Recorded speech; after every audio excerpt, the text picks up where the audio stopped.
So that is a quick summary of ChatGPT. We've went over a few basic examples. We're going to go into some more detailed examples now. But now, at least if you're kind of new to this, some of you guys might not be, and maybe it's some repeat information that you guys have just seen, or maybe not. It starts to get you thinking, but that's kind of the base. But we're going to go into some more advanced examples now. But here's a summary. We can make comparisons. We can simplify a summary.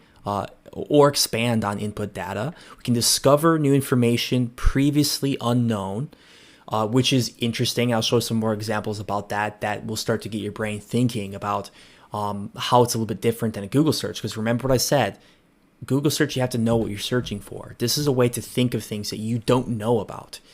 So create creative new outputs based on creative inputs, like I showed. Code from language in any coding language, including software, Excel sheets, etc. Reorganize data so you can actually sort data if you need to, or if you want data to work for, let's say, a JSON file or a CSV file. Some of you guys may be familiar with those file formats, which are for spreadsheets and stuff like that.